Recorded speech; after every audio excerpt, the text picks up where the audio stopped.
A escolha dessa imagem que está ainda carregando aqui, ela não é casual. A reforma foi vendida, então, com esse nome, né? Novo Ensino Médio, Escolas em Tempo Integral. O primeiro ponto, então, é discutir a maneira como essa reforma foi feita. Ela foi feita através de uma medida provisória, a medida provisória 746, o que é um modo bastante incomum de se propor uma reforma educacional, uma medida provisória. O próprio Ministério Público lançou uma nota. Tem problema se eu falar de pé? Fica mais fácil para mostrar as coisas. Tá. O Ministério Público lançou uma nota sobre a edição dessa medida provisória para reformar o ensino médio, usando o termo temerário para se referir à ideia, porque você tem um tempo de aprovação muito curto e mudanças gravíssimas que podem ter impacto na educação nacional. Sendo que nós já tínhamos um projeto de lei, em 2012 foi criada uma comissão especial para discutir a reforma do ensino médio, ela trabalhou durante um ano e ela formulou um projeto de lei, o projeto de lei 6.840 de 2013, que já estava tramitando então há alguns anos, já tinha passado por várias audiências públicas e já tinha textos substitutivos. A pergunta é, por que não continuar um debate democrático dentro da tramitação normal do projeto de lei e interromper esse debate com a medida provisória? Então esse é o primeiro ponto. Um segundo ponto, aquela foto que eu mostrei, então, é do dia 22 de setembro, dia que foi editada a medida provisória. E o segundo ponto é que já foi aprovada. Então, é lei, a Lei 13.415, de 16 de fevereiro de 2015. Muitos ficam surpresos, porque a discussão mal parece ter começado, mas a lei já está aprovada. Então, a reforma já está dada, a Lei de Diretrizes e Bases da Educação Nacional já está alterada. Para ajudar a gente a visualizar os impactos dessa reforma, da Lei 13.415 de 2017, eu destaquei aqui quais são as outras leis alteradas pela reforma do ensino médio. Então, a LDB está alterada, a lei que fala sobre o Fundeb, a CLT, um elemento da CLT foi alterado, e revogou uma lei que era que tornava obrigatório o ensino do espanhol. Eu vou focar aqui especificamente, então, nas mudanças na LDB. Quais foram os pontos da LDB alterados? Então, aqui a LDB, eu separei os artigos que foram alterados. Então, sobre as disposições gerais da educação básica, eles mudaram o artigo 24, que fala sobre as regras comuns de organização. Então, o ensino médio, como os outros anos do básico, contava com 800 horas anuais, o que dá 4 horas diárias. E eles pretendem mudar, então, isso para 1.400 horas, 7 horas diárias, sem considerar, muitas vezes, as escolas noturnas, escolas de turno noturno, com a educação dos jovens e adultos. Muda o currículo, então, da educação básica como um todo, do ensino médio, fala sobre a BNCC, que é um novo documento que não foi nem publicado, currículo do ensino médio, sobre os cursos e programas da educação superior e fala sobre os profissionais e a formação dos profissionais de educação. Eu separei, então, a minha fala em 3 momentos, eu não sei se vou conseguir chegar ao terceiro, mas organizei por ordem de importância. Então, o primeiro ponto que eu queria discutir com vocês é justamente o tema, né? A maneira como eles venderam a reforma. Dizendo, então, era um novo ensino médio, escolas em tempo integral. A grande questão aqui para mim é que essa reforma, o coração da reforma, não é a mudança para a escola em tempo integral. Você tem uma mudança mais estrutural na maneira como está organizado o ensino médio. E é sobre isso que eu vou tentar conversar com vocês. Coloquei um título aqui, um pouco para provocar, O Pequeno Temer e o Grande Perigo da Reforma. Por que o pequeno Temer? E aqui não é nenhuma forma de respeito. Porque ele, quando foi lançar a medida provisória no dia 22 de setembro do ano passado, ele narrou uma história e ele, sem perceber, acabou revelando qual era o maior perigo dessa reforma do ensino médio. E quando ele fez isso, ele falou sobre a sua infância. Por isso eu botei o pequeno ou o jovem Temer e o grande perigo da reforma. Então, na cerimônia, ele acabou falando sobre esse grande perigo. Eu vou mostrar para vocês o vídeo, então, na cerimônia de lançamento da medida provisória. Não sei se tem como sair o som. Bom, talvez, né?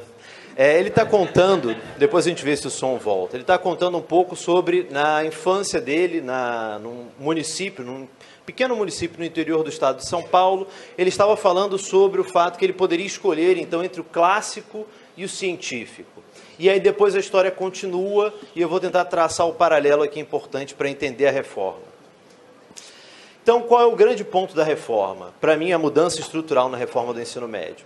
O ensino médio será dividido em duas partes, uma dedicada à tal da Base Nacional Comum Curricular e uma outra dedicada aos itinerários formativos. O que isso quer dizer? O aluno, então, vai fazer uma parte comum a todos e depois ele vai ter que escolher itinerários formativos. Ele vai poder fazer opções sobre o que ele quer ou não cursar. Isso está na LDB agora no artigo 36, né, ela já está alterada, simplesmente dizendo que será composto pela Base Nacional Comum e por itinerários formativos, e ele indica 5 itinerários possíveis. Linguagens, matemática, ciências da natureza e suas tecnologias, ciências humanas e sociais aplicadas e formação técnica e profissional. E aqui nós temos uma questão importante para falar, né, mas mais para frente. A carga horária destinada à BNCC, então, não poderá ser superior a 1.800 horas. Então, essa parte comum não pode ser superior a 1.800, só que a gente não sabe se esse 1.800 é na carga atual ou se na que vai ser proposta.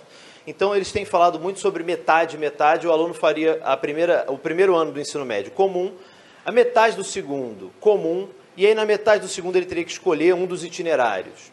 E faria a metade do segunda metade do segundo ano e o terceiro já dentro das matérias que ele escolheu. E abre a possibilidade aqui também, ainda no artigo 36, para que o aluno, se quiser voltar a fazer um itinerário por ele ter escolhido mal no momento da escolha, ele poderia voltar e fazer uma espécie de reingresso e cursar mais um ano de ensino médio. Eu não sei quais alunos optariam por isso, mas... sobre esses itinerários, agora vem para mim o grande problema da reforma.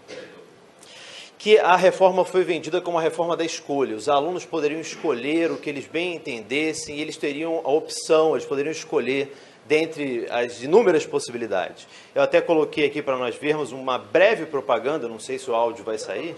Já? Novo ensino médio. Quem conhece, aprova. Eu escolho o que eu vou estudar? Então é claro que eu aprovo. Minha vocação? Sim, eu aprovo. Eu quero.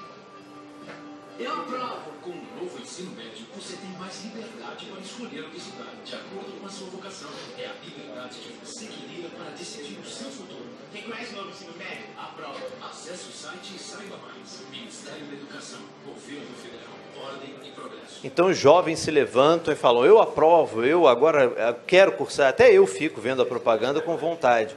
Mas o grande problema é, será que efetivamente vai ser oferecido para o aluno essa gama de opções? Eu afirmo aqui que não necessariamente.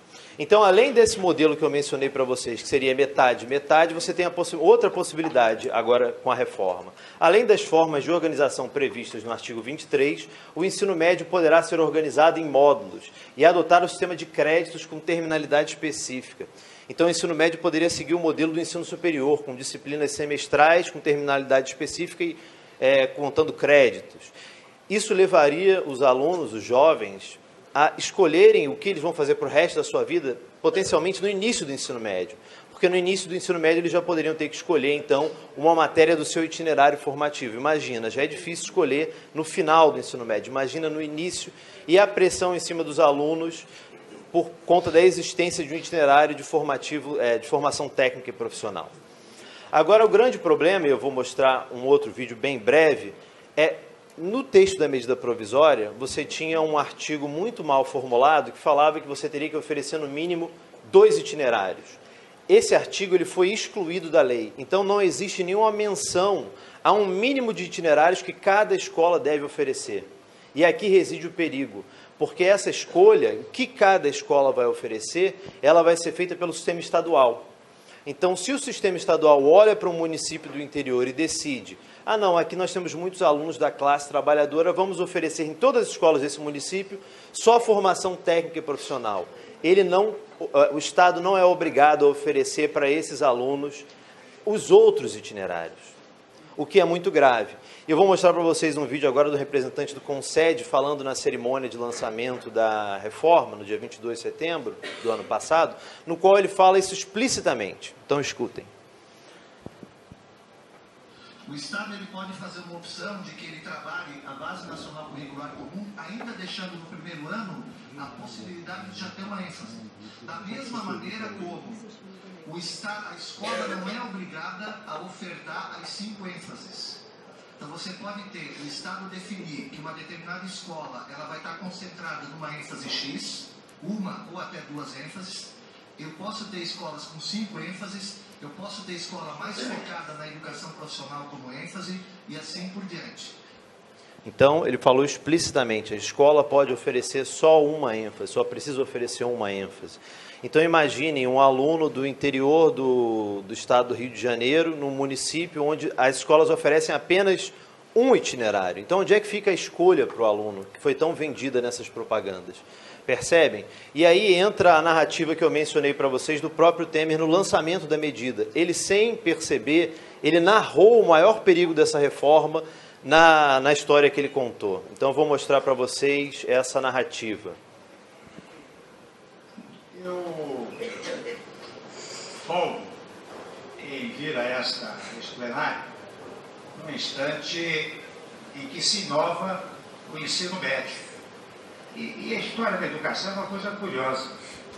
Eu comentava há pouco na minha sala com o Geraldo Alckmin que no meu tempo de estudante, quero saudar também a doutora Viviane Sena, que se dedica muito à educação, mas no meu tempo de interior do estado de São Paulo, havia no colégio, no ensino médio, o curso científico e o curso clássico. Quem ia para as ciências humanas fazia o curso clássico, quem ia para as ciências exatas ia para o científico. E eu confesso que lá na minha cidade pequena, a minha inclinação toda sempre foi pelas ciências humanas. E eu me recordo que, não havendo o curso clássico, eu ingressei no primeiro científico, mas logo no final do ano, naquele tempo tinha a segunda época, eu fiquei para a segunda época em Física e Química. E daí eu percebi que eu tinha que ir para o curso clássico, e daí vim para São Paulo para fazer o clássico. E hoje eu vejo que muito mais aperfeiçoadamente esta nova estrutura do ensino médio. Acho que tá bom, né? A história é bastante curiosa, né? Então ele conta que ele estava no município, no interior do ele vivia no município no interior de São Paulo e que ele tinha inicialmente duas opções, o clássico e o científico. Só que no município onde ele vivia, as escolas só ofereciam uma das opções, só o científico. E ele acabou ficando de segunda época, recuperação em Física e Química. Qual foi a solução dada para o problema? A família dele pagou para que ele fosse para a capital, onde ele pôde, então, ter acesso ao outro, nós chamaríamos outro itinerário vinculado às humanidades. Perfeito, era aí que eu estava querendo chegar. Será que, e essa situação pode se repetir agora, com a não obrigatoriedade dos itinerários oferecidos em todas as escolas, alguns municípios podem ter limitadas a opção dos seus jovens a apenas um desses itinerários. E a minha pergunta é, será que todos os alunos vão ter recursos para se mudar, fazer um curso na capital? Então, essa reforma que está sendo vendida como a reforma da escolha, ela abre um perigo muito grande, que é a falta de escolha. E um aluno como ele, que não tinha, né, predisposição para estudar física e química, poderia abandonar a escola por falta das opções que foram prometidas na propaganda que vocês acabaram de ver. Então esse, para mim, é o maior perigo, ele abre uma brecha muito grave, porque certamente as escolas particulares de elite vão continuar oferecendo toda a formação propedêutica para os seus alunos, todos os itinerários que eles queiram cursar e mais do que o mínimo obrigatório. Já as escolas públicas, elas ficam desobrigadas de fazer isso. Isso é muito grave, porque você abre aqui a possibilidade de uma verdadeira segregação social. Os alunos que têm dinheiro podem fazer uma escola particular conceituada, vão ter acesso a todas as opções. Já os alunos que não têm recursos vão estudar numa escola pública que não é obrigada a oferecer todas as opções possíveis para esse aluno. Então isso é muito grave. E se o meu tempo ainda não estourou, ninguém me avisou nada, um outro ponto muito perigoso dessa reforma está justamente nesse novo itinerário criado agora dentro do ensino médio. Já existia a possibilidade para que você fizesse um ensino médio técnico. Só que a parte do técnico, a formação técnica, ela se dava numa carga horária suplementar. Você fazia o tempo total do ensino médio, as 2.400 horas, e fazia uma carga a mais para se formar no técnico. Com essa mudança, o tempo do técnico ele fica dentro do tempo do ensino médio. Ela vai tomar tempo de aulas como História, Geografia, Sociologia e outras. se sociologia continuar, né? Eles deram uma solução no texto final muito ruim, que eles disseram que era obrigatório estudos e práticas de sociologia, filosofia, artes e educação física. Só que estudos e práticas é o quê? Será que vai ter um professor específico ou vai ser um professor de uma outra disciplina que vai ser obrigado a falar sobre essa temática sem a competência de um profissional formado para isso? E aqui, nesse itinerário da formação técnica profissional, está o verdadeiro perigo, porque as escolas estaduais não possuem a infraestrutura necessária para a realização satisfatória da formação técnica. As escolas estaduais que nós temos não têm infraestrutura. Então, de onde vai vir o dinheiro para o investimento nessas escolas? Ou será que isso não vai ser oferecido pela rede pública, mas numa parceria público-privada? Aqui você abre a brecha para o professor com notório saber, isso agora está na LDB, está aqui na LDB, artigo 61, profissionais com notório saber reconhecido pelos respectivos sistemas de ensino para trabalhar no inciso 5, que é a formação técnica e profissional. E não só, isso aqui gerou uma polêmica muito grande, mas você tem a menção explícita a instituições de educação à distância com notório reconhecimento. O que seriam instituições de educação à distância com notório reconhecimento? Isso está na LDB agora, faço questão de ler esse artigo, está no parágrafo 11, eu acho que do artigo 26 ou 36, eu posso conferir. Para efeito de cumprimento das exigências curriculares do ensino médio, os sistemas de ensino poderão reconhecer competências e firmar convênios com instituições de educação à distância com notório reconhecimento. O que são instituições com notório reconhecimento? É onde eu acho que isso vai chegar, né? Mediante as seguintes formas de comprovação como demonstração prática. Olha que loucura, uma instituição vai ser reconhecida porque demonstra no momento que ela sabe fazer alguma coisa sem uma formação específica para isso. E sobre a nossa pergunta de onde é que vai sair então, de onde é que vão sair os recursos para dar conta da formação técnica, essa semana, para nossa sorte, o ministro da Educação lançou um vídeo no canal do MEC explicando de onde vão sair os recursos. E é o último vídeo, prometo. O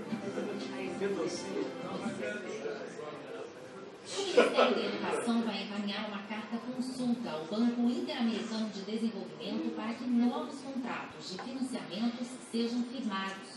O acordo foi feito nesta quinta-feira durante a reunião entre o ministro da Educação, Mendonça Filho, e diretores do banco na sede da instituição em Washington. Desde o início da semana, o ministro está nos Estados Unidos, onde participa de reuniões para discutir financiamentos para a educação brasileira. Desta vez, o assunto... Acho que vocês não precisam mais ouvir o resto da notícia, né? Eles estão informando de uma forma super casual, eu não vi repercussão disso na grande mídia. O nosso ministro da Educação, o ministro da Educação está em Washington agora firmando um acordo com o Banco Interamericano de Desenvolvimento para captar recursos para lidar com a necessidade do ensino médio. Olha que loucura, você congela então os investimentos na educação e depois vai pedir dinheiro emprestado para o banco, para o BID, para investir nessa formação. Então essas eram algumas das questões que eu gostaria de mencionar, discutir um pouco com vocês. Eu teria mais a falar sobre as disciplinas. Agora, as únicas disciplinas obrigatórias nos 3 anos do ensino médio são português e matemática. Nenhuma outra. Nenhuma outra. E você não tem a garantia de obrigatoriedade com disciplinas como história, geografia, física, química. A única menção é a obrigatoriedade de matemática e português nos 3 anos e inglês no ensino médio. Fora isso, não há menção a outros componentes. Então, é uma reforma que ela impacta de forma, para mim, bastante grave. Quando a gente fala em... eu fui perguntado na gravação do vídeo anterior ao nosso evento de hoje, terminando, não vou nem isso. O que era soberania para mim quando a gente estava falando de educação? Eu falei, para mim, soberania seria o fortalecimento da rede pública de escolas do Brasil, especialmente através da valorização do professor e da oferta de infraestrutura e da garantia da infraestrutura necessária para que esses professores pudessem trabalhar. Mas o que eu vejo aqui é um caminho oposto. professores com notório saber, congelamento de investimentos na educação, você pedindo dinheiro emprestado para investir em algo que deveria ser feito aqui internamente no Brasil. Então, eu acho que a situação é bastante grave. Eu coloquei algumas questões, eu acho que dá para falar em 20 minutos. Eu fico à disposição para o debate. Obrigado.